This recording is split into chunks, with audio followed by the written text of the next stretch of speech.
¿Cómo están? Bien. Curiosamente el mensaje de hoy tiene algo que ver con el evangelismo.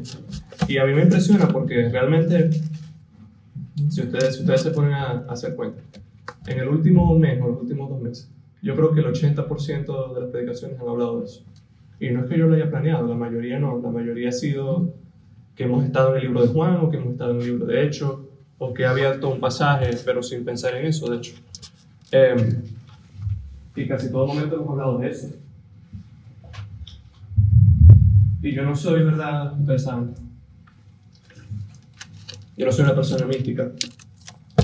Bueno, en el sentido de que, pasó el carro rojo, como se acuerdan. Eso es que Dios me está diciendo algo. Pasó un carro rojo. Si pasa un carro rojo es que tengo que hacer. No, pero a mí me parece que cuando Dios reitera algo y nos lo pone delante tantas veces y nos hace la impresión, nos lo pone en la cara tantas veces, yo creo que es por algo. Entonces, bueno, vamos a orar. Vamos a encomendar esta predicación al Señor.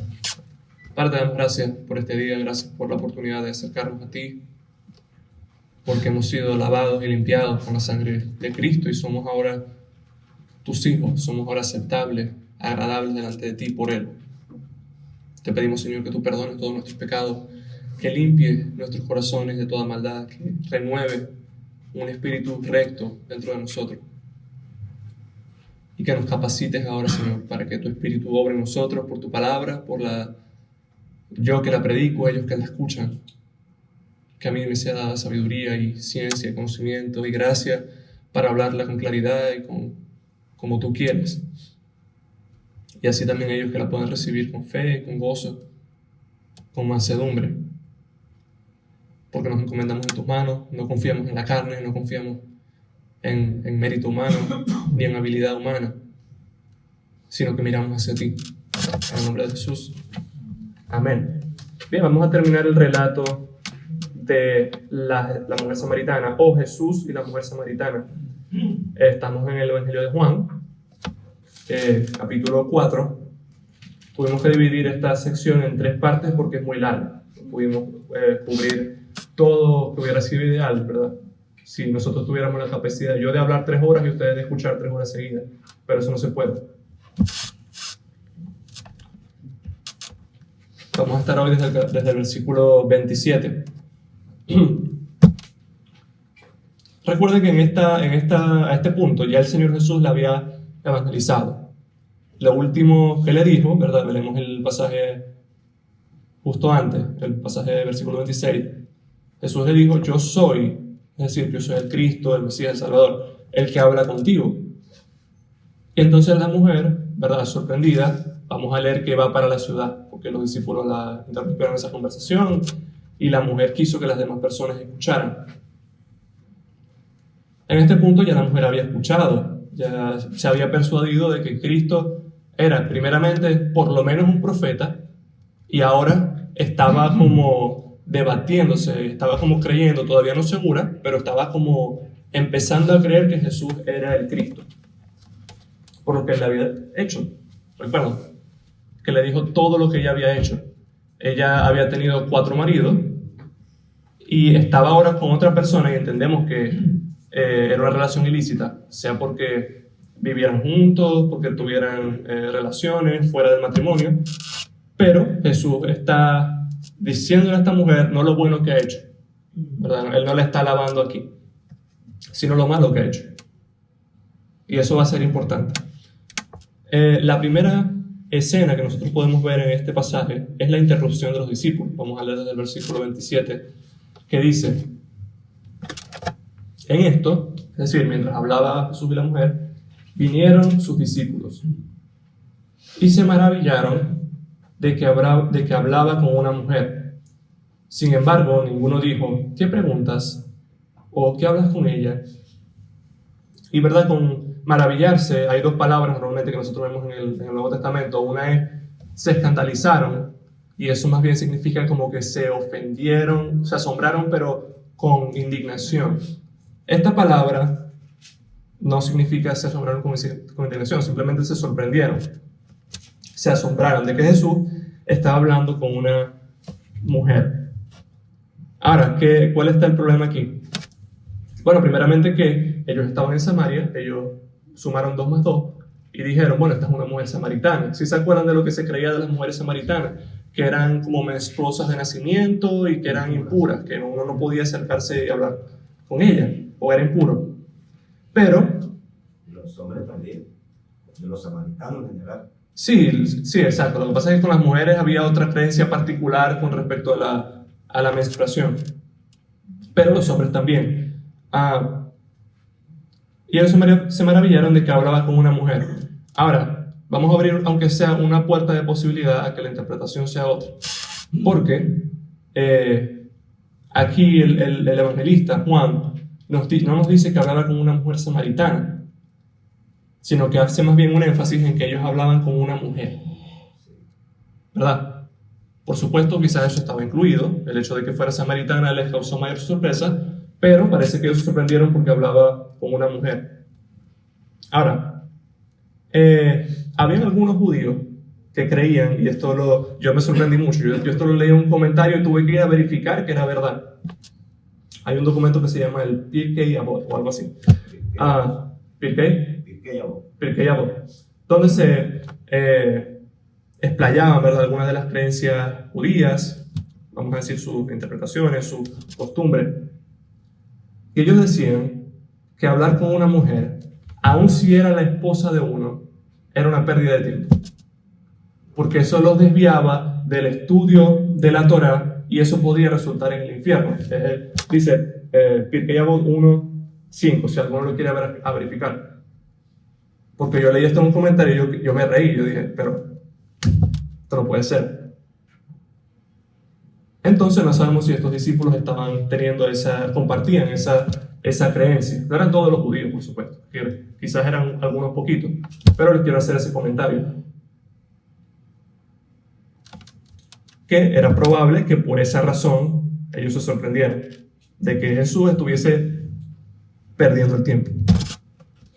Bien. En todo caso, nosotros podemos observar, puesto, ¿verdad?, que ellos se sorprendieron, nosotros podemos observar cómo el Señor a menudo habla con y recibe a personas que el mundo nunca hubiera imaginado, o que la mente carnal nunca hubiera imaginado. Permiso, puedo decir algo así. Hoy día, si un judío observante va a entrar a un ascensor y hay una mujer sola, no entra. O sea, no es el asunto de que no hable con la mujer, porque hay muchos pasajes en la Biblia donde Abraham habló con Sara y los esposos hablaban con las esposas. Entonces eso no entiendo, después del Pirkei Avot es un comentario por allá, pero no es la costumbre. Un hombre no se monta en un carro con una mujer sola, sino su esposo o su familia. Entonces le extrañaba, dice la versión esta, que hablara con una mujer, porque la mujer estaba sola y él estaba solo. Entonces, de ahí es que parte esa sorpresa, algo que Dios mira, pero este está aquí con una mujer. No quería hacer esa aclaración. Sí, lo que pasa es que esta no es Biblia, por supuesto. Yo no estoy diciendo bajo ninguna razón que lo que ellos creían era bíblico, al contrario.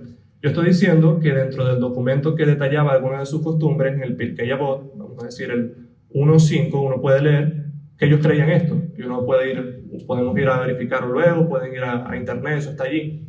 Y van a leer cómo estas personas algunos creían, y sobre todo para los rabí, para los maestros, que hablar con una mujer, ¿verdad? Y sobre todo si no era ni siquiera con su esposa, pero hablar con una mujer era una pérdida de tiempo, era visto como algo malo. Y por supuesto no todos los judíos creían esto, para nada, porque no leyéramos en la Biblia que hablaban con mujeres, pero debemos considerar, por eso les digo, vamos a abrir esta puerta de posibilidad a que ellos estuvieran familiarizados con esa creencia. No que fuera eso de una manera rígida, voy a decir, no, eso no es lo que creían, pero es una posibilidad.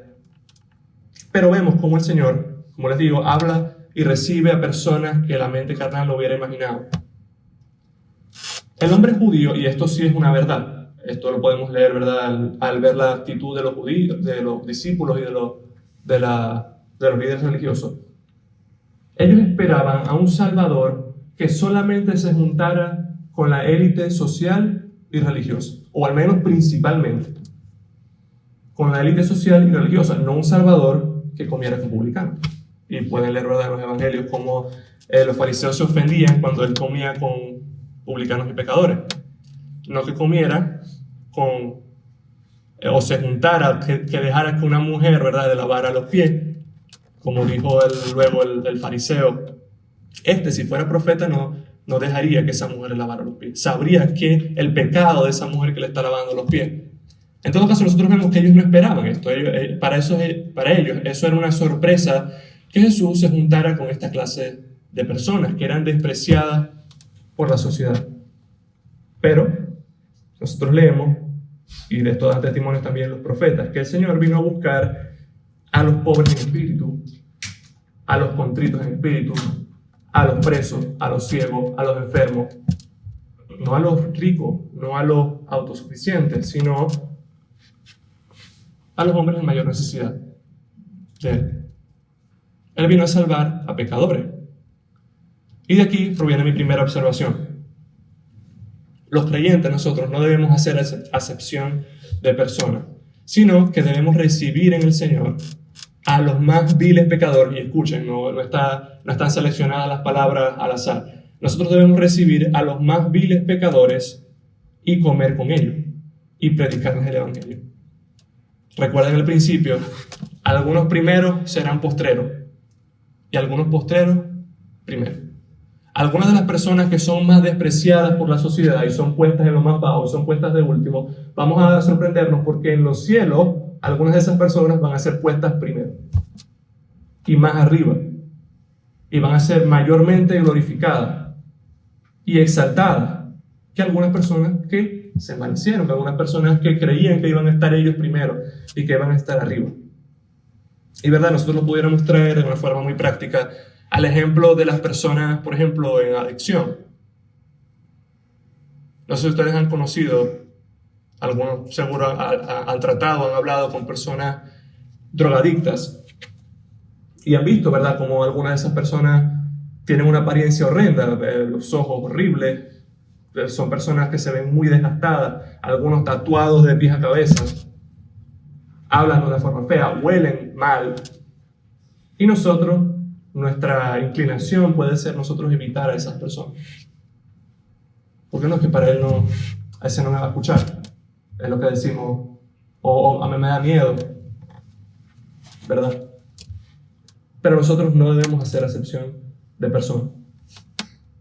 Las personas que uno cree o que la sociedad dice que son más despreciables, a ellos también, incluso, si me permiten, con más fervor a ellos debemos predicar el evangelio.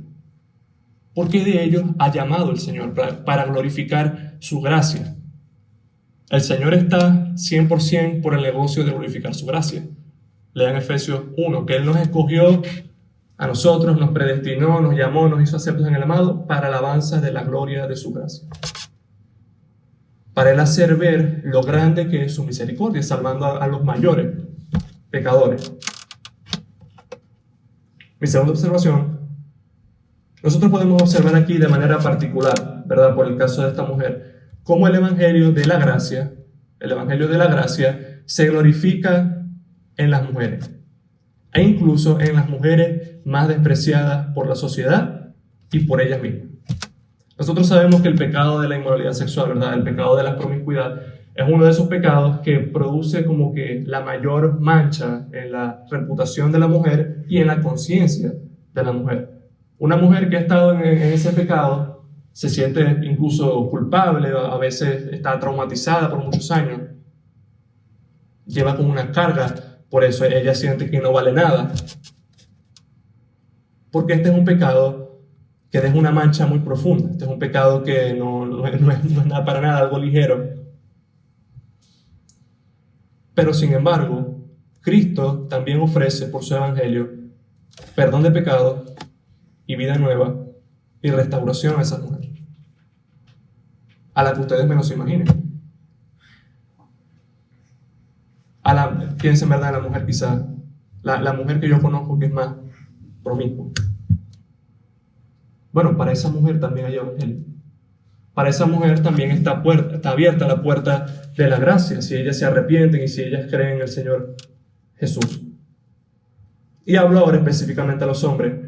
No importa, hermano, no importa cuán horrible haya sido el pasado de una mujer. No importa cuán horrible haya sido el pasado de una mujer. Si ella ahora está en Cristo, ella ha sido hecha una nueva criatura. Y todos sus pecados han sido limpiados. Todo. Esa mancha que les dije ha sido removida por completo. Y ella es ahora una nueva criatura en Cristo.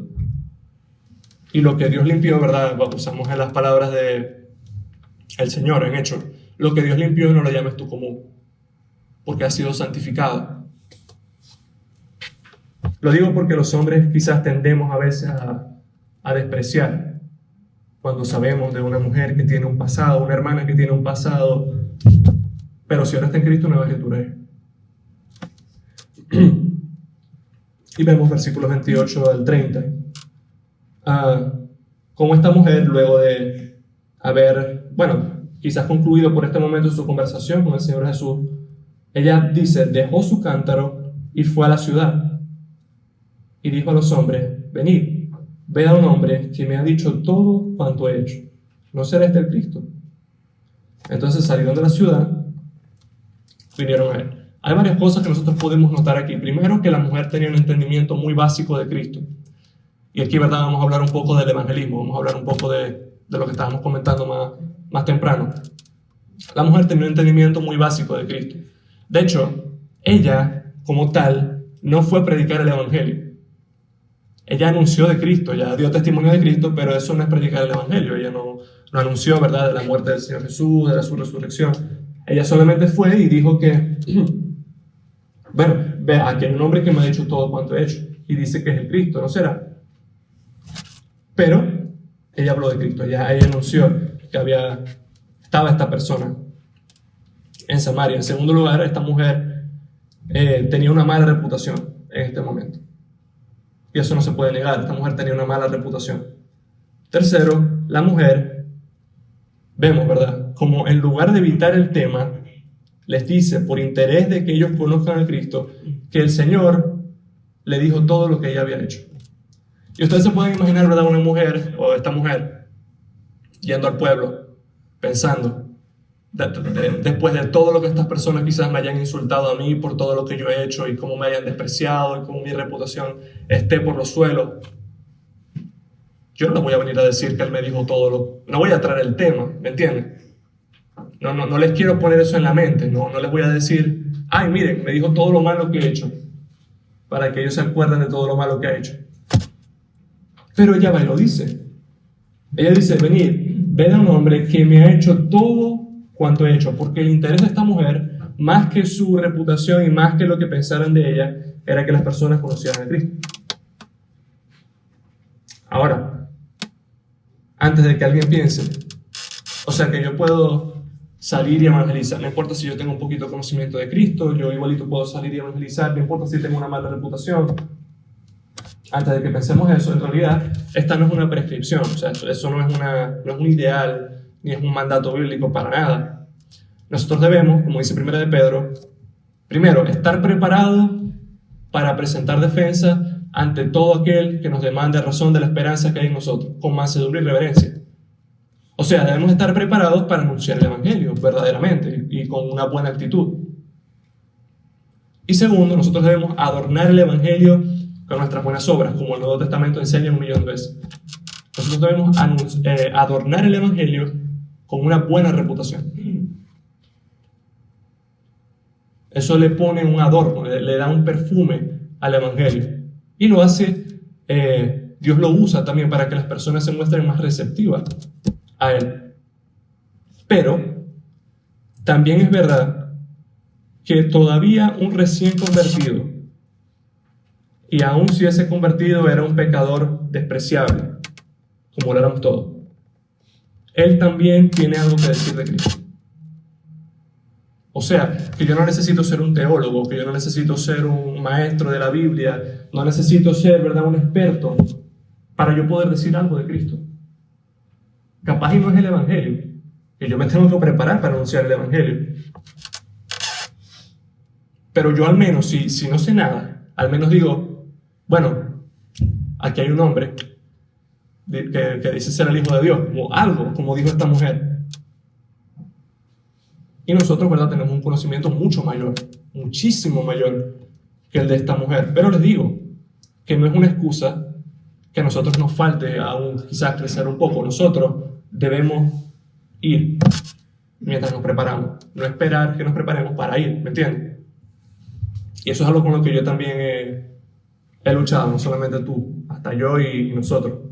Pero algo que me vino a la mente y que creo que es verdad. Y ustedes evalúen, filtrenlo por la palabra si es verdad o no.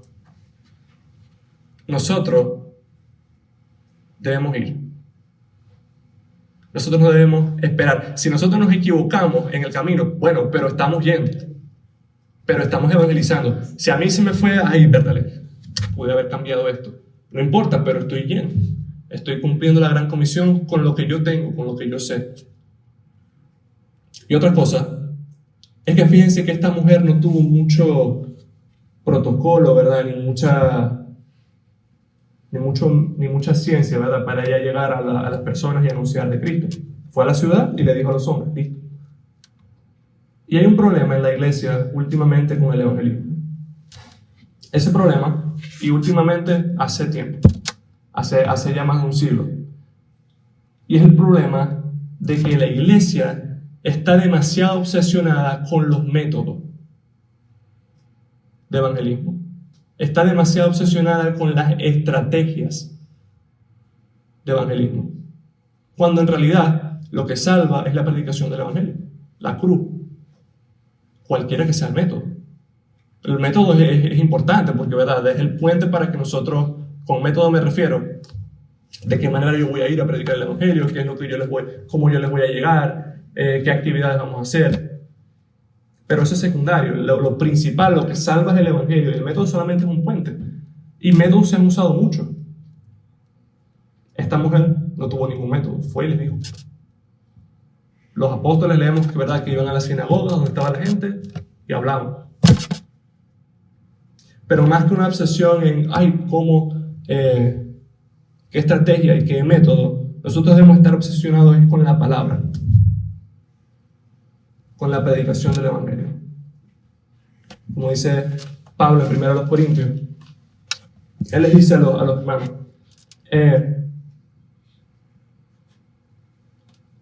capítulo 2, así que hermanos, cuando fui a vosotros para anunciaros el testimonio de Dios, no fui con excelencia de palabras o de sabiduría, pues me propuse no saber entre vosotros cosa alguna, sino a Jesucristo y a este crucificado, y estuve con vosotros con debilidad y con mucho temor y temblor. Y ni mi palabra ni mi predicación fue con palabras persuasivas de humana sabiduría, sino con demostración del Espíritu y de poder, para que vuestra fe no esté fundada en la sabiduría de los hombres, sino en el poder de Dios. ¿Cuál es el problema de la iglesia de hoy? Que la fe de muchas personas está fundada en la sabiduría de los hombres y no en el poder de Dios, porque les anunciaron un evangelio. Ellos se obsesionaron tanto con el método que comprometieron el evangelio. Están tan obsesionados, ¿verdad?, por traer a una persona adelante al altar para que diga una oración o de acrecentar el número en la iglesia de las personas que asisten. Están tan obsesionados por eso que se olvidaron de predicar el evangelio simple y sencillo, con espíritu y con poder. Pero leemos en la Biblia que la predicación del evangelio es poderosa para salvar, como dice Romanos 1:16. No me avergüenzo del evangelio, porque es poder de Dios para salvación a todo aquel que cree, al judío primeramente y también al griego. El evangelio es poder de Dios. Y la palabra solamente es la que tiene poder. Y el Espíritu actúa, y Dios escoge, Dios llama, pero es por la palabra, no es por un método, ni por una estrategia, no, es por la palabra. Ni por el hombre. Ni por el hombre. Ni por el hombre. Así, y esta es mi observación número 3, para concluir con este punto, que yo sea joven en la fe no me excusa para yo hablar lo que yo sepa de Cristo. Que yo sea joven en la fe, que yo no sepa mucho de Cristo, a mí no me excusa para yo hablar lo que yo sepa de Cristo. Y por supuesto, yo me tengo que preparar, como les digo, yo tengo que dar buen testimonio, pero eso no me excusa empezar ahora con lo que yo tenga. Pero además, ¿verdad? Este pasaje también demuestra el rol que las mujeres han tenido en la proclamación del Evangelio. Fíjense que esta fue la primera mujer que predicó el Evangelio en Samaria. No Pedro, no Pablo, no Juan, no Jacobo, no Felipe, no Bartolomé, digan ustedes. Sino esta mujer recién convertida, que tenía un pasado horrendo, anunció el Evangelio y trajo un montón de personas a Cristo.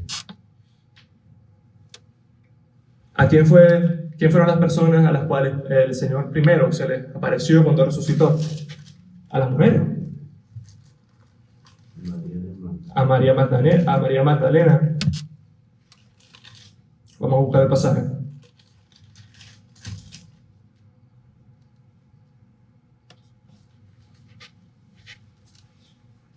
Ese le apareció a María y creo que a otras dos mujeres.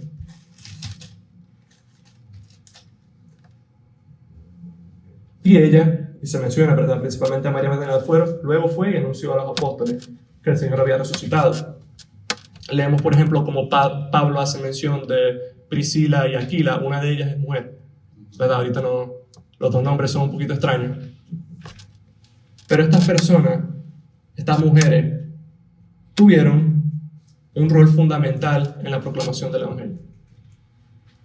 Esto, ¿verdad?, no contradice la enseñanza de 1 Timoteo 2 acerca del ministerio pastoral, pero las mujeres están llamadas a anunciar el Evangelio y apoyar a los que lo hacen.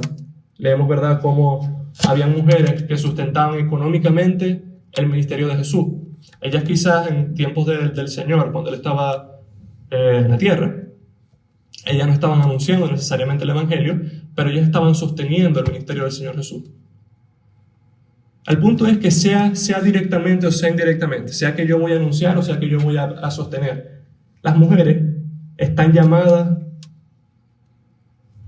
para la proclamación del Evangelio. Y las mujeres son importantes y las mujeres son necesarias. Esta es mi cuarta observación. Ellas son necesarias para el avance del reino de Dios. Vamos a leer cómo muchos de estos samaritanos luego se convirtieron al Señor por la simple palabra, el simple testimonio de esta mujer. En segundo lugar, vamos a ver mucho más brevemente ya para terminar la dieta de Jesús. Vamos a ver desde el versículo 31. Dice: entre tanto los discípulos le rogaban diciendo: Rabí, come. Él les dijo: yo tengo una comida que comer que vosotros no sabéis. Entonces los discípulos decían unos a otros: ¿le habrá traído alguien de comer? Ellos, ¿verdad?, estaban como la mujer que no entendía de lo que le estaba hablando el Señor Jesús. Él estaba hablando de algo espiritual, del agua espiritual. Y ella estaba pensando en un agua literal. Lo mismo les pasó aquí a los discípulos. Él, recuerden, se había sentado en el pozo porque estaba hambriento, ¿verdad? Él estaba hambriento, estaba cansado, y los discípulos descendieron a la ciudad para traerle comida.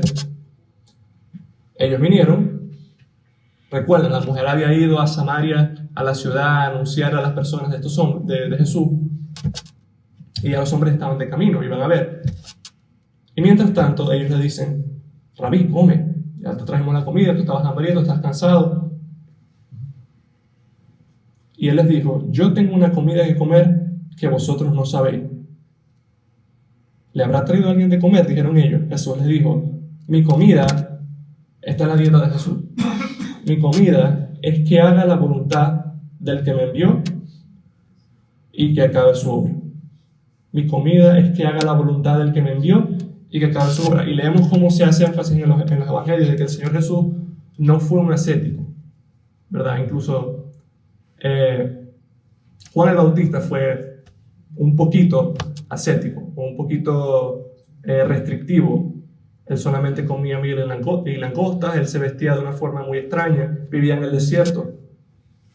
Pero el Señor Jesús comía y bebía. Él no era un hombre, ¿verdad?, en contra del cuerpo físico, en contra de los alimentos. Pero el Señor Jesús tenía sus prioridades claras. El Señor Jesús tenía sus prioridades claras. Yo les pregunto a ustedes, ¿qué hubieran hecho ustedes si estaban en esa situación? Bueno, tengo una cantidad de personas viniendo hacia mí, pero yo tengo 12 horas sin comer. Y no sé cuánto tiempo viajando, estoy agotado. Y ya me trajeron comida. ¿Qué hubieran hecho? Como duerme y después hablo a tiempo. Ya va todo a comer. Perdón, permiso. Mando a mis discípulos. Y después los atiendo. Sin dormir, Sí. no se come. Hey, díganle a ellos. Ya va, que el maestro está ocupado. Está descansando. 30 minutos. Ya, Pero porque nos hubiéramos detenido a hablar a estas personas. No sé. Lo dudo. Pero el Señor Jesús dice, mi comida es que haga la voluntad del que me envió. Para el Señor Jesús era más importante hacer la voluntad de Dios que comer. Era más importante hacer la voluntad de Dios que saciar una necesidad natural lícita. No era un pecado comer, pero para Él era más importante obedecer. Era más importante obedecer. Y esto habla, ¿verdad?, de cómo las personas, nosotros los siervos de Dios, en ocasiones nos encontramos en situaciones en las que tenemos para escoger: ¿voy a hacer la voluntad de Dios o voy a saciar una necesidad lícita mía? Hay situaciones así en la vida. ¿Cómo pudiera ser este caso? ¿Qué hago? ¿Les predico el evangelio o cómo? Entendemos, ¿verdad?, que era uno o lo otro, porque el Señor Jesús, en otro caso, hubiera comido. ¿Les predico el evangelio o cómo? Él era un hombre gobernado por el amor, gobernado por el espíritu. Más que estar saciado, más que querer saciarse él mismo solamente, él quería salvar. Y para eso él había venido al mundo. Él no vino, ¿verdad?, a echar cuentos, a disfrutar de la cocina judía, no sé. No. Él vino a hacer la voluntad del Padre. Y nosotros haríamos bien en entender como iglesia que nuestro llamado principal, así como Él, no es a disfrutar y a darnos la vida, a vivir la vida buena. Ese no es nuestro llamado principal. Esa no es nuestra prioridad, ese no es nuestro propósito, ni es la razón por la que estamos aquí en la tierra. Nosotros estamos aquí para hacer la voluntad de Dios. Vivimos aquí, estamos vivos para hacer la voluntad de Dios.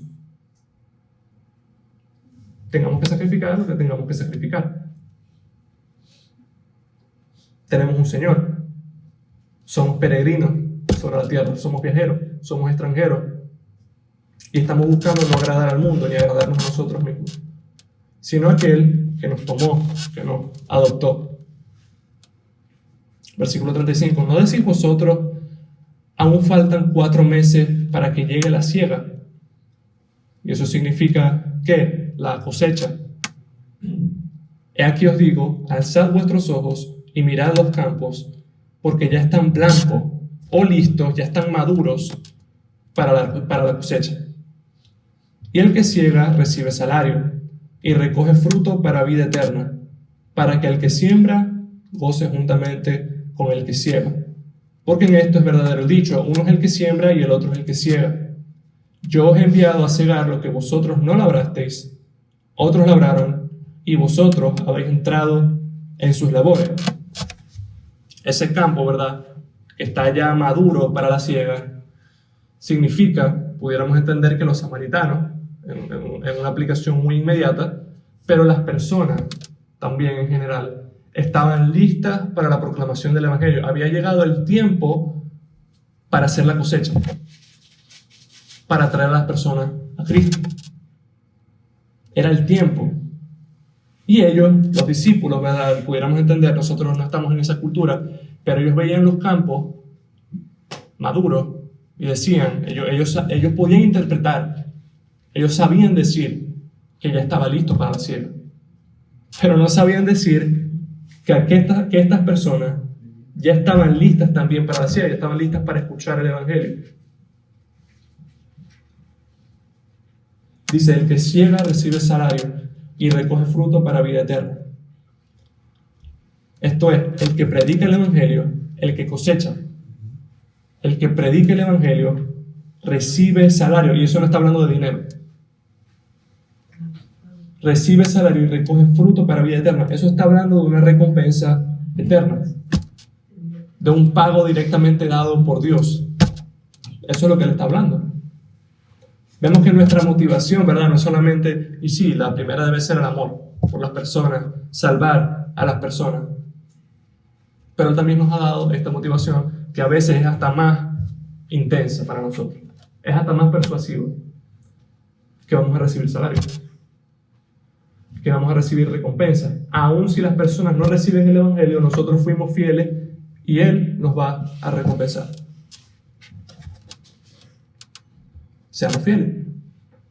Para que Él nos diga, como dice muchas veces, de distintas formas, bien, buen siervo y fiel. Sobre poco has sido fiel, sobre mucho te pondré, entra en el gozo de tu Señor. ¿Quiénes quieren que el Señor les diga así cuando lleguen? Amén. Seamos fieles. Dice 37, porque esto es verdadero el dicho, uno es el que siembra, esto es, quienes sembraron para que el Evangelio pudiera llegar. Y pudiéramos pensar, ¿verdad? A primera vista es Juan el Bautista, él fue uno que sembró, el último profeta, que allanó el camino. Pero incluso los profetas del Antiguo Testamento también podemos pensar, ellos también sembraron. Moisés, Abraham, pero podemos pensar de los profetas Isaías, Jeremías. Todos ellos sembraron. El Evangelio, ¿verdad? No es algo que nosotros hacemos todo. Ya hay una parte que fue hecha por nosotros. Y por eso se dice que ya el campo está listo. Ya hay una parte que fue hecha por nosotros. Por eso él dice, yo os he enviado a cegar lo que vosotros no labrasteis, otros labraron y vosotros habéis entrado en sus labores. Y leemos en la última escena, la tercera, los resultados de la fidelidad de Jesús, versículos 39 al 42. Y muchos de los samaritanos de aquella ciudad creyeron en él por la palabra ¿de quién? De la mujer, que daba testimonio diciendo, me dijo todo lo que he hecho. Entonces vinieron los samaritanos a él y le rogaron que se quedase con ellos y se quedó allí 2 días. Y creyeron muchos más por la palabra de él y decían a la mujer, ya no creemos solamente por tu dicho, porque nosotros mismos hemos oído y sabemos que verdaderamente este es el Salvador del mundo, el Cristo. ¿Y qué hubiera pasado si en lugar de atender a estas personas el Señor Jesús come? Ahí te van otras 400 personas perdidas. Pero su comida, lo que a él le daba vigor, aliento, más no solamente él estaba cansado, él era humano, se hizo hombre también, pero su comida, lo que a él le daba fuerza, era hacer la voluntad de Dios. Y como resultado de la predicación de la mujer también, muchas personas vinieron a los pies de Cristo. Y por supuesto la mujer no los evangelizó, ellos todavía no fueron como medianamente persuadidos, pero luego le dicen, ya no creemos solamente por su dicho, ahora lo escuchamos y ahora sabemos que este es el Salvador del mundo. A veces, ¿verdad? Si uno no tiene aún la capacidad, el conocimiento para predicar el Evangelio, aún no tiene algo que decir. Y a lo mejor yo le digo algo, a lo mejor no la evangelicé, pero le dije algo que la trajo a la iglesia, la trajo a una persona que le pudo predicar el Evangelio y entonces creyó. Nosotros podemos invitar a la iglesia, nosotros podemos traer a otra persona que pueda evangelizar con nosotros, pero podemos colaborar, aún con lo poco que sepamos. Y como resultado, nosotros vamos a recibir recompensa.